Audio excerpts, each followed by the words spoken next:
আৰু ইফালে হেমকোষ প্ৰণেতা হেমচন্দ্ৰ বৰুৱাৰ জন্মদিবস উপলক্ষে ডিব্ৰুগড় বিশ্ববিদ্যালয়ৰ চৌহদত জ্যোতি বাৎসৰাৰ দাঁতিত উন্মোচন কৰা হ'ল হেমচন্দ্ৰ বৰুৱাৰ পূৰ্ণ অৱয়ব ব্ৰঞ্জৰ প্ৰতিমূৰ্তি। বিশিষ্ট সাহিত্যিক তথা অসম সাহিত্য সভাৰ প্ৰাক্তন সভাপতি ডক্টৰ নগেন শইকীয়াই উন্মোচন কৰে ভাষাৰ ওজাৰ প্ৰতিমূৰ্তি। এই শুভক্ষণত উপস্থিত থাকিল বিভিন্ন ক্ষেত্ৰৰ বহুকেইগৰাকী সমল ব্যক্তি। অসমীয়া ভাষাক নৰূপত প্ৰতিষ্ঠা কৰাৰ ক্ষেত্ৰত ভাষাৰ ওজা হেমচন্দ্ৰ বৰুৱাই যি অৱদান আগবঢ়াই গ'ল তাৰ বাবে অসমীয়া জাতি চিৰদিন কৃতজ্ঞ হৈ ৰ'ব বুলি মন্তব্য বিশিষ্ট সাহিত্যিক ডক্টৰ নগেন শইকীয়াৰ। এনে এগৰাকী ব্যক্তিৰ স্মৰণে জাতিক আগুৱাই যোৱাৰ মনোবল প্ৰদান কৰিব বুলিও উল্লেখ কৰে মৃত ভাষাৰ স্ৰষ্টাগৰাকীয়ে। ইফালে বিশ্ববিদ্যালয় চৌহদত ভাষাৰ ওজাৰ প্ৰতিমূৰ্তি উন্মোচনৰ এই শুভ দিনটো বিশ্ববিদ্যালয় পৰিয়ালৰ বাবে স্মৰণীয় দিন হৈ ৰ'ব বুলি মন্তব্য কৰিলে উপাচাৰ্য ডক্টৰ জিৰেণ হাজৰিকাই। আগন্তুক বৰ্ষসমূহতো ভাষাৰ ওজাৰ উপজা দিন ডিব্ৰুগড় বিশ্ববিদ্যালয় কৰ্তৃপক্ষই পালন কৰিব বুলিও উল্লেখ কৰিলে উপাচাৰ্যগৰাকীয়ে।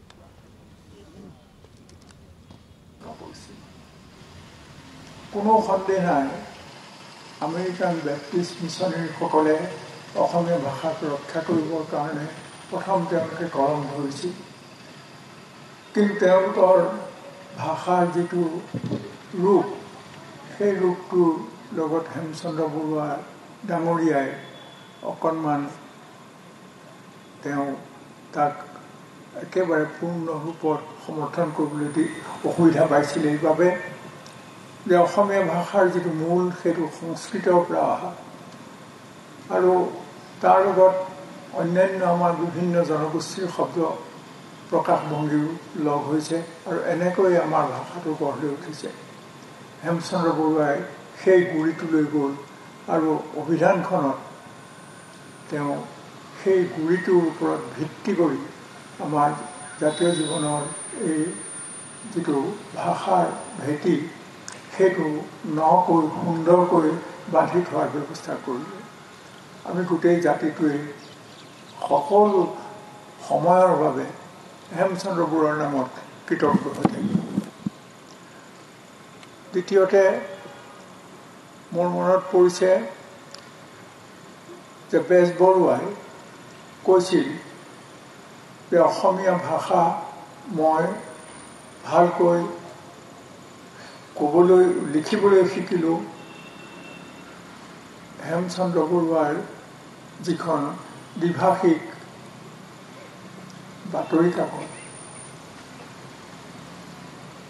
আছাম নিউজ, সেই নিউজখন পঢ়ি আৰু অভিধান সম্পৰ্কেও বেজবৰুৱাই বৰ সুন্দৰ এটা মন দি থৈ গৈছিল যে কোনোবাই ক'ৰবাত কেতিয়াবা নতুন কথা ক'ব পাৰে, কিন্তু হেমচন্দ্ৰ বৰুৱাই যিটো ভেটি বান্ধি দিলে সেই ভেটিৰ ওপৰতে আমি অসমীয়া ভাষাৰ যিটো সৌধ সেই সৌধটো নিৰ্মাণ কৰিছোঁ। এইগৰাকী মহান ব্যক্তি আছিল যথাৰ্থতে সমাজ সংস্কাৰকো। কিন্তু মোৰ সদায় এটা ভাৱ হয় যে হেমচন্দ্ৰ বৰুৱা সময়তকৈ বহু আগত জন্ম হ'ল। আমি যিবোৰ সংস্কাৰৰ কথা তাৰ পিছতো বহুত দিনলৈ ভাবিব পৰা নাছিলোঁ, হেমচন্দ্ৰ বৰুৱাই সেই সময়তে সেই সংস্কাৰবোৰ সাধন কৰিবৰ কাৰণে আগবাঢ়ি আহিছিল আৰু অতি খঙাল শব্দেৰে ক'বলৈ গ'লে তেওঁ সেই যিবোৰ অশুভ শক্তি সেই শক্তিবোৰৰ বিপক্ষে তেওঁ কলম তুলি লৈছিল। এই পবিত্ৰ দিনটোত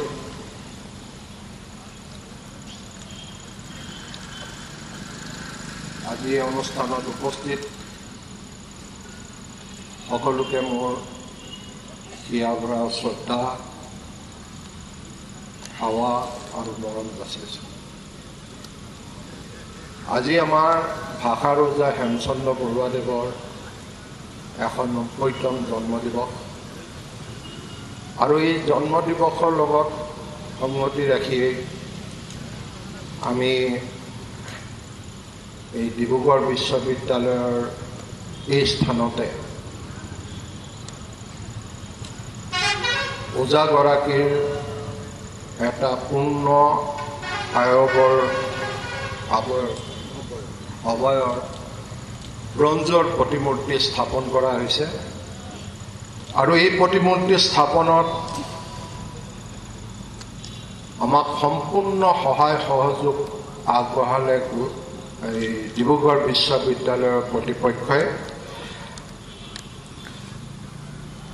আজি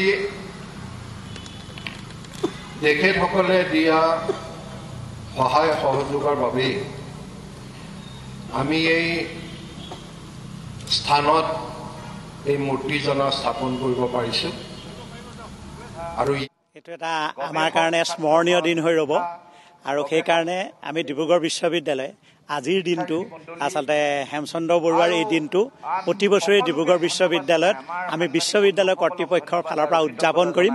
আজি আৰম্ভণি। অকল সেয়ে নহয়, হেমচন্দ্ৰ বৰুৱাক আমি সদায় সুঁৱৰি আহিয়ে আছোঁ আৰু তেখেত হৈছে ভাষাৰ ৰজা, এজন সমাজ সংস্কাৰক, যিজন ব্যক্তি আচলতে 1896 চনতেই তেওঁৰ মৃত্যুৰ পিছত তেওঁৰ দেহাটি দান কৰি থোৱাৰ কথা চিন্তা কৰিব পাৰিছিলে। এইটো এটা আমাৰ। আৰু ইফালে ওজা হেমচন্দ্ৰ বৰুৱা বিদ্যা মন্দিৰত হেমচন্দ্ৰ বৰুৱাৰ উপজা দিন পালন। বিদ্যালয়খনৰ শিক্ষাৰ্থী আৰু শিক্ষক শিক্ষয়িত্ৰীসকলৰ উদ্যোগত অনুষ্ঠিত হয় বিভিন্ন কাৰ্যসূচী। শিক্ষাৰ্থীসকলক দুপৰীয়াৰ আহাৰ আৰু স্কুল বেগ প্ৰদান কৰে স্বেচ্ছাসেৱী সংস্থা দ্য স্মাইল মেকাৰ্ছে।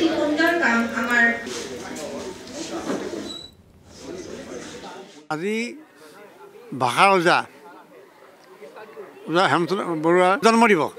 আজি আমি প্ৰত্যেক বছৰে আমাৰ স্কুলত এইটো অনুষ্ঠান হেৰি কৰি আহিছোঁ। কথা হৈছে এতিয়া ওজা হেমচন্দ্ৰ বৰুৱা এনেকুৱা এজন ব্যক্তি আছিলে, সেই যুগত আজি ভাবিব নোৱাৰা কথা। আজিৰ মানুহেও এতিয়াও অন্ধবিশ্বাস হৈ আছে।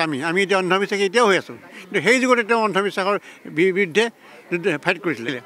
সেইকাৰণে তেওঁৰ প্ৰতি আমি শ্ৰদ্ধা জনাইছোঁ আৰু আমি এইটো তেওঁৰ আমাৰ অসমবাসীয়ে তেওঁৰ প্ৰতি সদায় কৃতজ্ঞ হৈ থাকিব লাগিব। আজি rights to education, rights to live, এইটো বাৰ্তা লৈ আজি ইয়াত আমি স্মাইল মেকাৰ্ছৰ পৰা ষ্টুডেণ্টখিনি আহিছে।